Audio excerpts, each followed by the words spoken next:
Hi friends, ഞാൻ ഈ പഠിക്കുന്ന സാധനം കുറച്ച് ആൾക്കാർക്ക് അറിയുന്നത് പഴയ കാലങ്ങളൊക്കെ, അതായത് മെഡിസിനൽ പ്ലാന്റ്സും മെഡിസിനൽ ഹെർബ്സും കാര്യങ്ങളൊക്കെ യൂസ് ചെയ്തേക്കുന്ന ആൾക്കാർക്ക് ഇതിനെപ്പറ്റി അറിയാൻ പറ്റും. ഇതാണ് ശതാവരിക്കിഴങ്ങ്. ശതാവരിക്കിഴങ്ങാണ് ഈ പറിച്ചുകൊണ്ടിരിക്കുന്നത്. ഇപ്പോഴത്തെ പിള്ളേർക്കൊന്നും ഈ ശതാവരിക്കിഴങ്ങ് എന്താണെന്ന് അറിയാൻ പറ്റില്ല.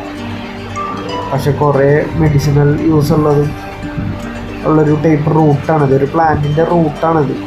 ഇത് മെയിൻലി ലൈക്ക് എണ്ണ ഉണ്ടാക്കാൻ, പിന്നെ നമ്മുടെ പിക്കിൾ ഉണ്ടാക്കാൻ, അങ്ങനത്തെ കുറേ കാര്യങ്ങൾക്ക് എടുക്കുന്ന ഒരു പ്ലാന്റിൻ്റെ റൂട്ടാണ്.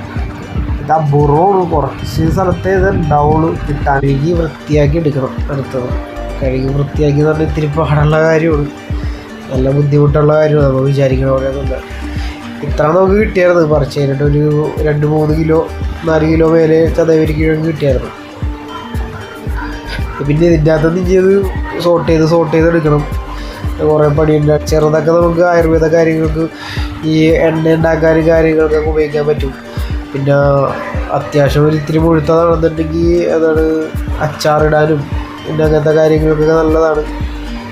അതുപോലെ തന്നെ ആയുർവേദ മെഡിസിനൽ യൂസസ് കുറേ ഉള്ളൊരു ഇതാണ് ശതാവരി.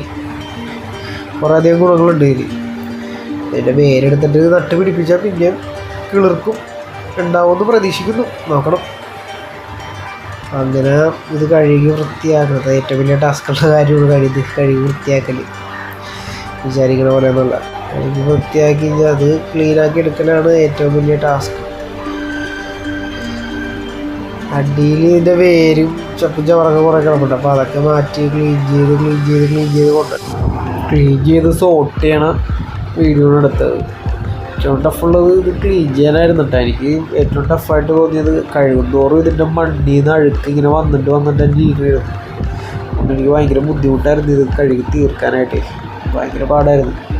എന്നാൽ തന്നെ മണ്ണിൽ നിന്ന് പറിച്ചെടുക്കൊണ്ട് ആ ചെളിയൊക്കെ ഫുൾ അങ്ങനെ തന്നെ ഇരിക്കണതുകൊണ്ടും ഭയങ്കര ടഫുള്ള പരിപാടിയായിരുന്നു ഇത്. പിന്നെ ഇത് സോട്ടയിലാണ് ഏറ്റവും വലിയ പാട്. കാരണം എന്താണെന്ന് വെച്ചിട്ടുണ്ടെങ്കിൽ എല്ലാം ഒരേ സൈസ് പോലെ ഇരിക്കണ്ട. അവിടെ നിന്ന് കഴുകി മാറ്റി, മണ്ണ് കഴുകി നിറച്ച് മണ്ണായിരുന്നു. പിന്നെയും കഴുകി മാറ്റും.